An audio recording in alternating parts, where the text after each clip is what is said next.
วันนี้ตื่นเช้าขึ้นมาเลื่อน Facebook เลื่อนไปเลื่อนมาไปเจอ Facebook อาจารย์เพชรคนใจบุญซึ่งเป็นอ้ายของพระอาจารย์ลินที่เราเฮ็ดคลิปลงในโลกสังคมโซเชียลก็คือ Facebook ของเราเองเกี่ยวกับการนวดคนที่ย่างบ่ได้เจ็บเส้นเจ็บเอ็นย่างบ่ได้7-8 ปีไปนวดกับเราแป๊บเดียวสามารถย่างได้เลยหลังจากที่เราลงคลิปไปในสื่อสังคมออนไลน์เฮ็ดให้ชาวสังคมออนไลน์หลายๆคนก็บ่เชื่อเพราะว่าการรักษาแบบเรานี่มันคือสิดีง่ายแท้นะและก็เฮ็ดให้ชาวสังคมโซเชียลหลายๆคนไปขุดประวัติของเราโดยเฉพาะ2คนหลักๆที่ไปขุดประวัติของเราก็คือซอน้ำกับอ้ายโจเซฟ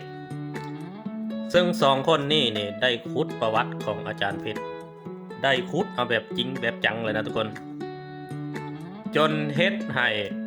มื้อนี้คอยเข้าไปเบิ่งใน Facebook ของอาจารย์เพชรคนใจบุญได้ลบคลิปอันนั้นไปแล้วนั่นก็แสดงว่าสิ่งที่เราเฮ็ดสิ่งที่เรากระทำในที่ผ่านมาโดยเฉพาะการอัดคลิปเกี่ยวกับนวดคนที่ย่างบ่ได้ 7-8 ปีแล้วสามารถย่างได้เลยนี่แสดงว่าเราเฮ็ดตัวซื่อๆแม่นบ่ทุกคน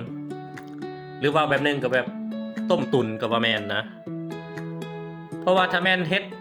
แล้วดีจริงดีแท้นวดแล้วดีจริงดีแท้เราก็คือสิบ่ลบคลิปนะเนาะถ้าแม่นเรื่องนั้นเป็นเรื่องจริงนะ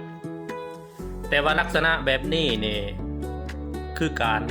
ตัวการหลอกลวงหากินกับคนเฒ่าคนแก่หากินกับคนเจ็บคนป่วยเพราะว่าคนเฮานี่โดยเฉพาะผู้เฒ่าผู้แก่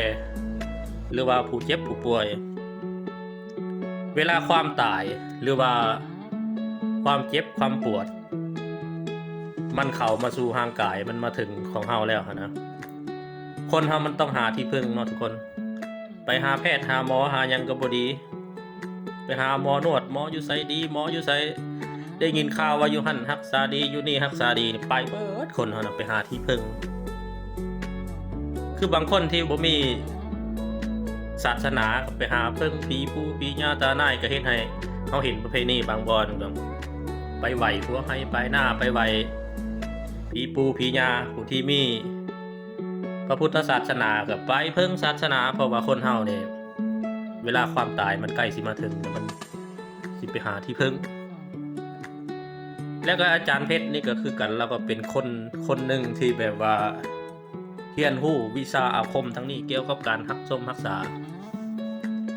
แต่ว่าดีแท้หรือบ่อันนี้ก็บ่เคยไปรักษากับเราคือกันแล้วก็บ่เคยเจ็บเคยป่วยแบบนี้จักเทื่อแต่ว่าดีแท้หรือบ่อันนี้ก็บ่ฮู้จักคือกันแต่คิดว่ามันคือสิบ่ง่ายปานนั้นดอกเนาะทุกคนเนาะ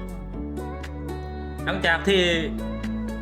ซ้อน้ำกับโจเซฟได้ไปขุดประวัติของเราก็เฮ็ดให้เราลบคลิปนี่จนเบิดจังนี้นะบ่เห็นเลยคลิปเกี่ยวกับการนวดการรักษาในสื่อสังคมออนไลน์โดยเฉพาะ Facebook ของเรานั่นก็แสดงว่าวิธีการรักษาและก็สิ่งที่เราเฮ็ดเราปฏิบัติที่ผ่านมาเนี่ยมันบ่ถูกบ่ต้องเด้อทุกคนเด้อเพราะฉะนั้นคนลาวเฮาเนี่ยให้มีสตินำกันเด้อทุกคนเด้อเพราะว่าคนที่หากินแบบนี้หาโต๊ะหาต้มหาหลอกหาลวงกับผู้เฒ่าผู้แก่คนผู้เฒ่าบ่ถึงการนี่มีหลายบ่แม่นมีแต่เคสนี่มีหลายเพราะฉะนั้นเราต้องเชื่อมั่นในตนเองเชื่อมั่นในแพทย์ในหมอดีกว่าสิไปรักษาแบบนี้นะทุกคนอันนี้ก็ถือว่าเป็นบทเรียนแล้วก็ให้ทุกคนนี่ได้ระมัดระวังนำกันอันนี้เป็นเคสตัวอย่างหนึ่งเลยแล้วก็มีหลายแบบที่กลโกงของคนเดี๋ยวนี้นะมาเฮ็ดมาโกงโดยเฉพาะประชาชนที่มีความรู้หน่อยกว่าความรู้เท่าบ่ถึงกว่าสิเสียเหลี่ยมให้คนพวกนี้นะทุกคนเพราะฉะนั้นคลิปนี้ก็